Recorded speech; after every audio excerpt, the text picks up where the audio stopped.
Assalamualaikum warahmatullahi wabarakatuh. Shalom. Perkenalkan, kami dari kelompok 7 yang beranggotakan saya Samson, Sutrianingsi, Rizky, dan Wirawati Aziz. Di sini kami mengambil salah satu usaha yang ada di Kota Tarakan, yaitu usaha udang kering Kota Tarakan. Pemilik dari usaha ini yaitu Pak Rahmat.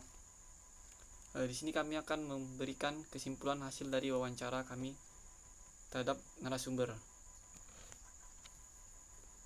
Pertanyaan yang pertama, sebelum melakukan usaha, apakah melaksanakan studi kelayakan terlebih dahulu? Jika iya, bagaimana proses studi kelayakan tersebut? Usaha beliau telah melakukan studi kelayakan, tetapi studi kelayakan yang digunakan masih dalam tahap yang tidak berkelanjutan. Beliau melakukan uji kelayakan ketika udang tersebut dari awal proses hingga proses pengemasan. Beliau memastikan produk olahannya layak dan aman untuk dikirim dan dikonsumsi. Sekarang masuk pada pertanyaan yang kedua, yaitu bagaimana peluang usaha yang dijalankan saat ini. Nah, menurut beliau, udang kering memiliki peluang usaha yang sangat besar karena dilihat dari segi pesaing, usaha udang kering ini masih sedikit di daerah Tarakan, terutama di daerah Selumit. Dan juga Tarakan memiliki sumber daya alam perikanan dan kelautan yang sangat melimpah. Contohnya tambak. Nah, tambak ini adalah sebagai penghasil udang, dan tidak sedikit udang yang basah ketika sampai di darat itu layak untuk dikomoditas penjualan, sehingga dialihkan ke udang kering. Maka dari itu peluang usaha udang kering ini sangatlah besar. Nah, kemudian masuk ke pertanyaan ketiga, bagaimana manajemen usaha saat ini. Nah, cara manajemen usaha yang beliau laksanakan adalah dengan cara mencari pihak yang ingin menjual dan menerima. Jadi harus ada pihak yang ingin menjual udang yang masih basah ke beliau, lalu beliau tersebut mengolah menjadi udang kering, lalu ada pihak yang mau menerima atau membeli hasil udang kering tersebut. Nah, pemasaran yang dilakukan oleh beliau ini ada dua, yaitu pertama, pemasaran lokal, di mana beliau menjualnya ke penjual atau ke pasar, serta ada yang membeli udang kering beliau untuk bahan baku produk lain. Lalu yang kedua itu pemasaran keluar. Nah, beliau ini mengirimkan udang keringnya ke pengepul, lalu dijual ke Tawau, Malaysia, dan ada juga yang dijual ke Surabaya atau Pulau Jawa dan juga Sulawesi melalui kapal. Jadi begitu strategi pemasaran dari usaha udang kering Bapak tersebut. Terima kasih. Lalu ada pemasaran. Nah, pemasaran yang dilakukan oleh Pak Rahmat itu ada dua jenis. Yang pertama itu pemasaran lokal, di mana beliau menjual ke pasar atau penjual yang ada di pasar, serta ada yang membeli produk udang kering beliau untuk bahan baku produk lain. Lalu yang kedua itu ada pemasaran keluar.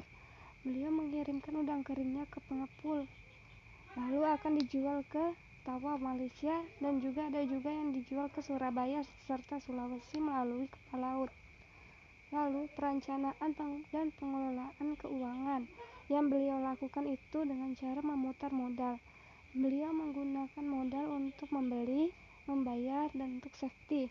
Nah, modal safety ini digunakan ketika dalam mengalami kerugian. Dapat menggunakan modal safety atau ketika ada pihak pembeli yang belum membayar, sedangkan beliau ingin membeli bahan baku untuk proses usaha tersebut, sehingga menggunakan modal safety tersebut. Jadi, keuangan dalam usaha harus dibedakan dengan keuangan pribadi. Demikian kesimpulan dari kelompok kami. Kurang dan lebihnya mohon maaf. Wassalamualaikum warahmatullahi wabarakatuh.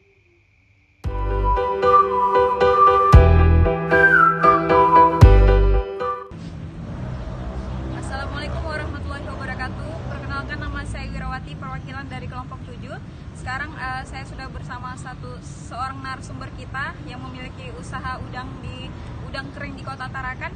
Baik, langsung saja mungkin kita tanya dengan Bapak siapa? Nama saya Rahmat. Mungkin bisa dekat lagi ya? Dengar. Oke. Pak Rahmat, mungkin saat ini usahanya ada udang keringnya. Iya. Nah, kalau boleh saya tahu, sebelum melakukan usaha tersebut, apakah Bapak pernah melaksanakan studi kelayakan? Ya, pernah. Oke, pernah. Kira-kira bagaimana proses studi kelayakan tersebut, Pak? Oke, studi kelayakan yang kita gunakan itu masih dalam tahap studi yang tidak berkelanjutan, tidak seperti HACCP, seperti itu, Hazard Analysis Critical Control Point. Biasanya kita kalau uji kelayakan itu cuman bagaimana udang itu diproses dengan kebersihan yang baik.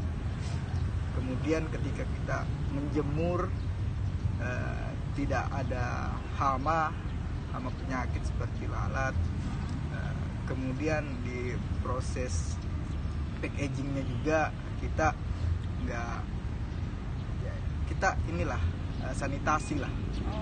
Yang penting layak untuk dikirim, kemudian layak untuk dikonsumsi. Itu aja sih. Kalau untuk tahap lanjut seperti yang tadi saya bilang HACCP itu kita belum. Kemudian bagaimana peluang usaha yang sedang dijalankan? Oke, kalau udang kering di Kota Tarakan ya peluangnya sangat besar. Kenapa? Karena di Tarakan punya sumber daya perikanan yang besar, punya nelayan seperti Tugu, kemudian ada Bagan, kemudian ada tambak, itu semua penghasil udang. Dan rata-rata ketika mereka naikkan ke pelabuhan, naikkan ke Tarakan itu kadang sudah tidak layak jual untuk komoditas ekspor. Jadi mereka alihkan biasanya ke udang kering. Udang kering itu ada yang namanya udang banting. Nah, itu yang menjadi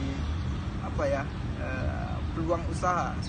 Saya kira sangat besar karena Tarakan sendiri punya banyak sekali sumber daya laut, khususnya udang itu. Baik. Kemudian bagaimana cara Bapak memanajemen usaha tersebut? Kalau manajemen itu bagaimana caranya kita mencari dulu mitra, dalam artian mitra ke atas dan mitra ke bawah. Mitra ke bawah itu bagaimana kita mencari yang mau menjual, dan bagaimana kita mencari penerima atau pasarnya, begitu. Kemudian dalam sistem pengolahannya juga kita betul-betul memanfaatkan orang-orang sekitar. Jadi manajemennya yaitu tadi kita mencari dulu yang ingin menjual, karena ketika kita pun punya pasar, kalau tidak ada yang menjual juga nggak bisa. Dan ketika kita mau menjualnya dan tidak ada yang menjual ke kita juga nggak bisa gitu loh. Jadi manajemennya seperti itu, kita nggak ribet-ribet amat. Ya, tadi kan Bapak sudah sampaikan bahwa usaha udang kering di Kota Tarakan ini peluangnya itu sangat besar.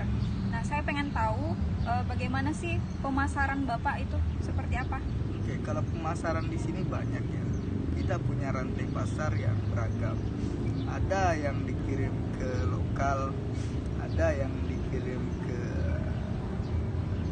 Tawau juga ada, tapi melalui Sebatik. Sistem pemasaran itu kita bagi menjadi dua, namanya jaring pemasaran. Yang pertama itu larinya ke lokal itu kemana? Kadang ada yang pengepul udang keringnya, kemudian ada yang dibawa ke pasar, dan ada juga yang kadang beli untuk mengisi produknya. Yang kedua itu jaringan pasar ke internasional. Seperti tahu jaringan pasarnya itu ada, kita jual sama pengepul di sana, kemudian pengepul di sana pun jual ke Tawau, dan kadang juga kita kirim ke Tawau. Ada juga yang kita biasanya jual ke Surabaya lewat Pelni, kemudian ada juga ke Sulawesi pakai ferry kayak gitu.